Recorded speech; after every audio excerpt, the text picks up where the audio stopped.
जय हिंद दोस्तों, जेआरएम coaching centre में आपका स्वागत है।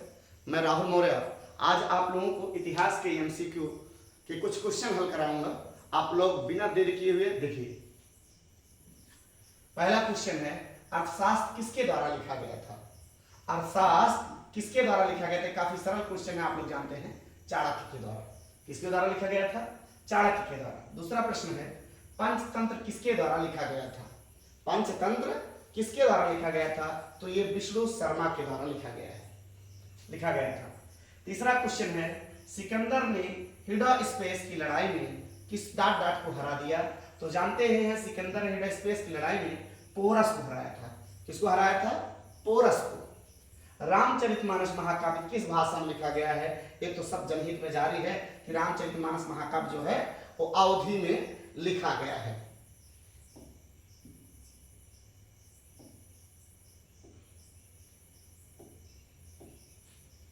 अगला क्वेश्चन देखिएगा,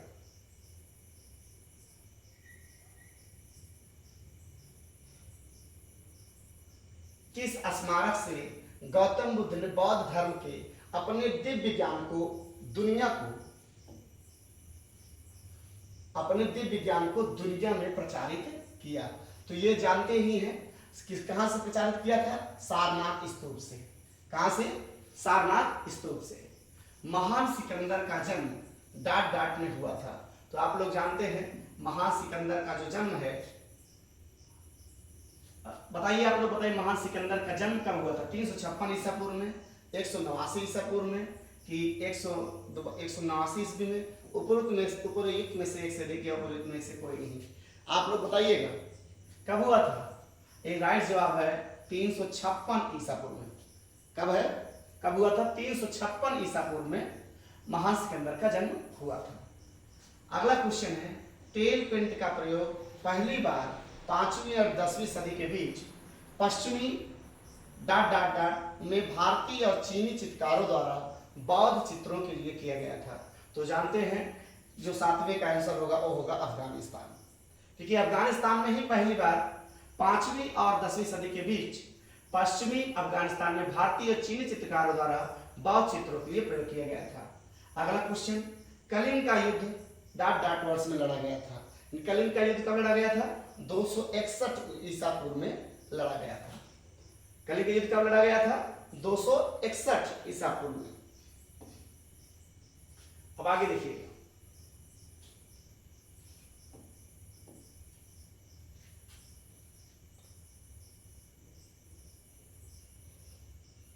अगला क्वेश्चन है,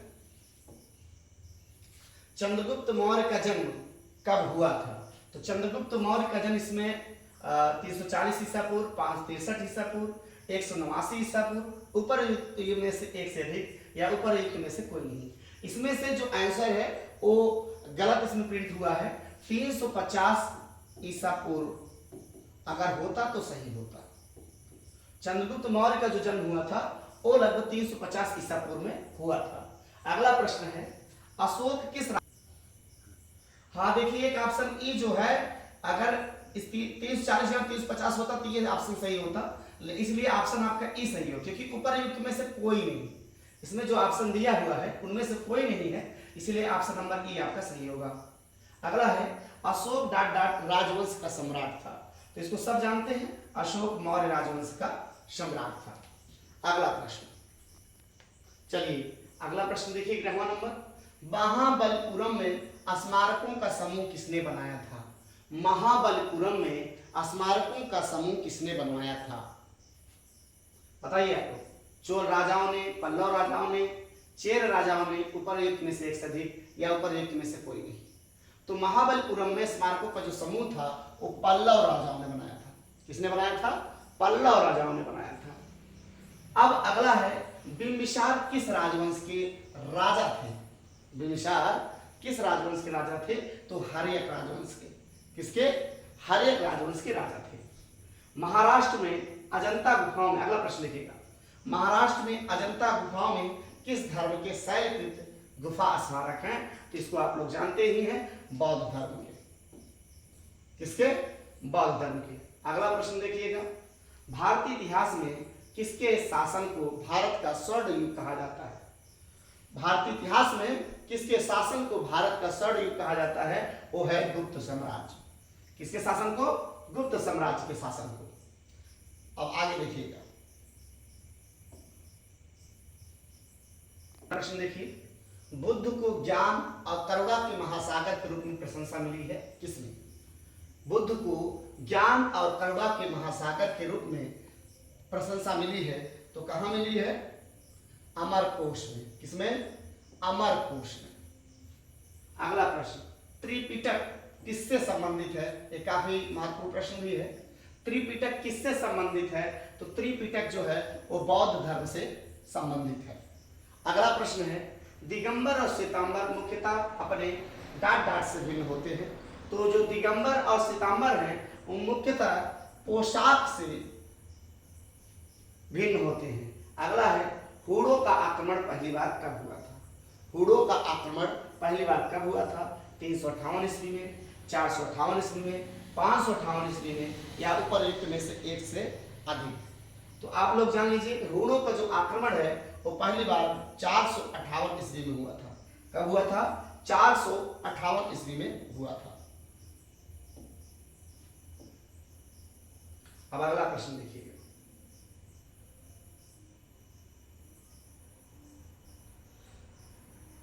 चंद्रगुप्त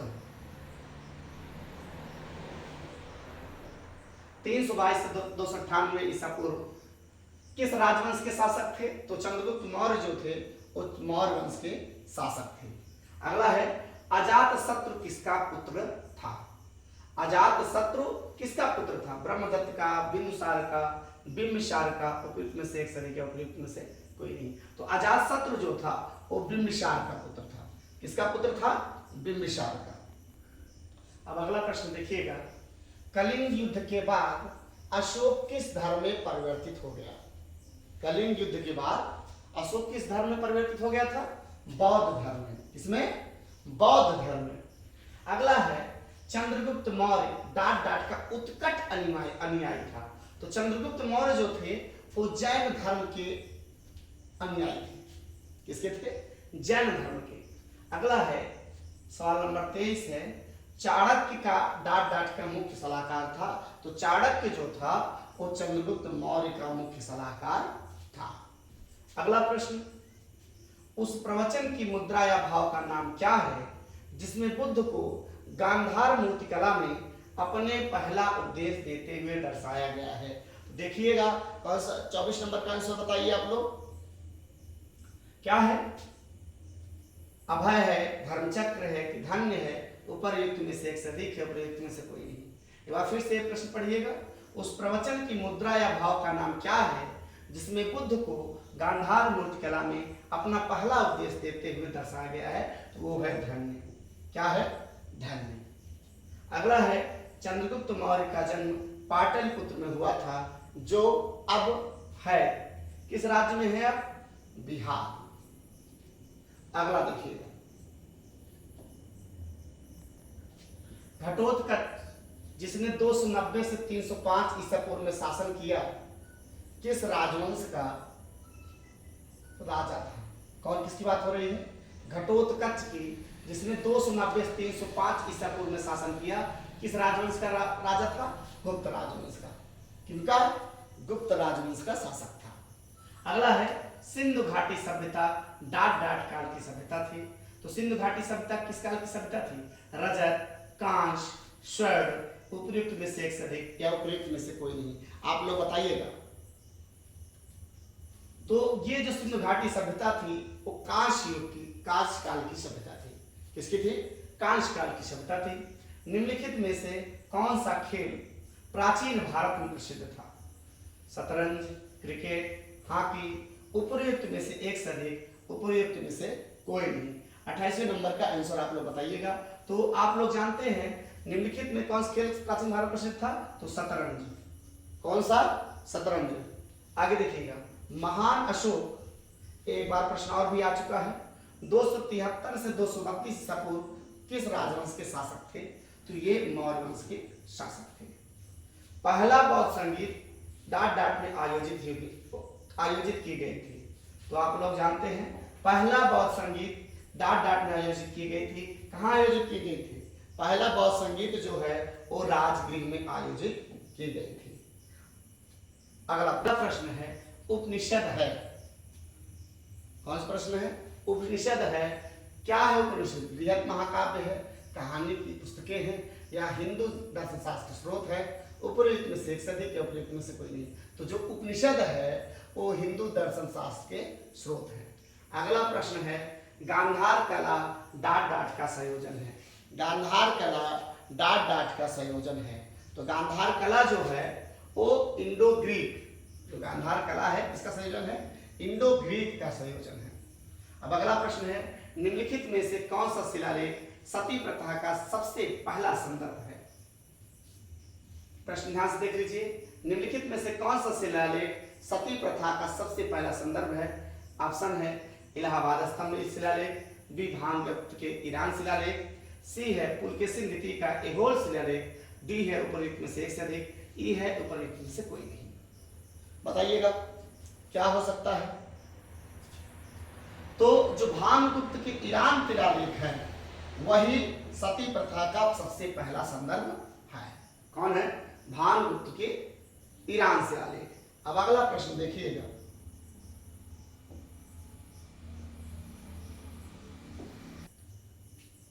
अब अगला प्रश्न देखिएगा निम्नलिखित में से कौन सा कथन अजंता गुफाओं के बारे में सही नहीं है?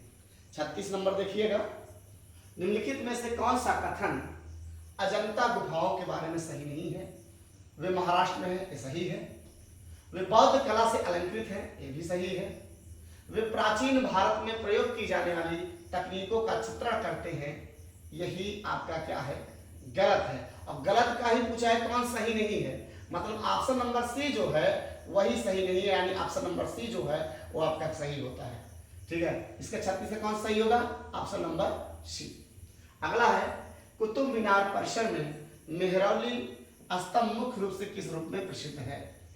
बताइएगा। प्रसिद्ध ऊंचाई के रूप में, कुशलतापूर्ण पत्थर की कटाई के रूप में, इस्पात की उत्कृष्ट गुणवत्ता के रूप में, या डी उपयुक्त में से एक से अधिक या उपयुक्त में से कोई नहीं। तो प्रसिद्ध ऊंचाई तो नहीं है, कुशलतापूर्ण पत्थर की कटाई भी नहीं है, इस्पात की उत्कृष्ट गुणवत्ता यही सही है। कुतुब मीनार परिसर में जो मेहरौली स्तंभ है वो मुख्य रूप किसके रूप में प्रसिद्ध है? इस्पात की उत्कृष्ट गुणवत्ता के रूप में प्रसिद्ध है। अशोक के शिलालेखों में, अगला प्रश्न देखिएगा, अशोक के शिलालेखों में किस लिपि का प्रयोग किया गया था? तो अशोक के शिलालेखों में ब्राह्मी लिपि का प्रयोग किया गया था। किसका प्रयोग किया गया था? ब्राह्मी लिपि का प्रयोग किया गया था।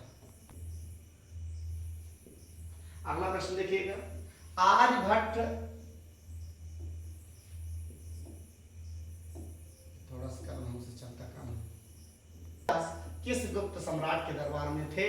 तो आर्यभट्ट और कालिदास जो थे चंद्रगुप्त द्वितीय के दरबार में थे। यहाँ पे गुप्ता लिखा गया है लेकिन गुप्ता है। तो आर्यभट्ट और कालिदास किस गुप्त सम्राट के दरबार में थे? तो चंद्रगुप्त द्वितीय के दरबार में थे। अगला प्रश्न है मोहनजोदड़ो में सबसे बड़ी इमारत कौन सी है? मोहनजोदड़ो में सबसे बड़ी इमारत कौन सी है? तो सबसे बड़ी जो इमारत है वो बृहत अन्नागार है। क्या है? बृहत अन्नागार। इसमें क्लियर करिए, बृहत अन्नागार है, बृहत स्नानागार है।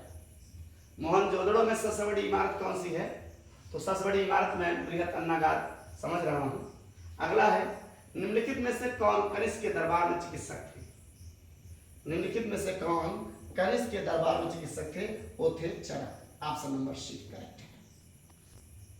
चलिए अगले प्रश्न की ओर बढ़ते हैं। वेद जो अनुष्ठानों से संबंधित है उसे डाट डाट कहा जाता कहा है? तो यजुर्वेद जो है वही अनुष्ठान से संबंधित है, इसलिए ऑप्शन नंबर बी जो है वो सही है। अगला है मौर्य साम्राज्य की राजधानी डाट डाट स्थित थी। मौर्य साम्राज्य की राजधानी डाट डाट स्थित थी। A for Apple, option number A आपका सही है, पाटलिपुत्र। मौर्य साम्राज्य की राजधानी कहाँ स्थित थी? पाटलिपुत्र में। अगला है 54वां, चोल काल के दौरान निर्मित बृहदेश्वर मंदिर कहाँ स्थित है? चोल काल के दौरान जो निर्मित बृहदेश्वर मंदिर कहाँ स्थित है? तो कहाँ स्थित है? सी फॉर कैट, तंजावुर। कहाँ स्थित है? तंजावुर। अगला है कामरूप भारत के किस क्षेत्र का प्राचीन नाम है? कामरूप भारत की किस क्षेत्र का प्राचीन नाम है? तो वो है ऑप्शन नंबर बी, असम। कौन है? असम। कामरूप असम का ही प्राचीन नाम है। भारतीय कला की शैली जिसे ग्रीको रोमन बौद्ध शैली भी कहा जाता है, क्या कहा जाता है? ग्रीको रोमन बौद्ध शैली भी कहा जाता है, वह शैली है।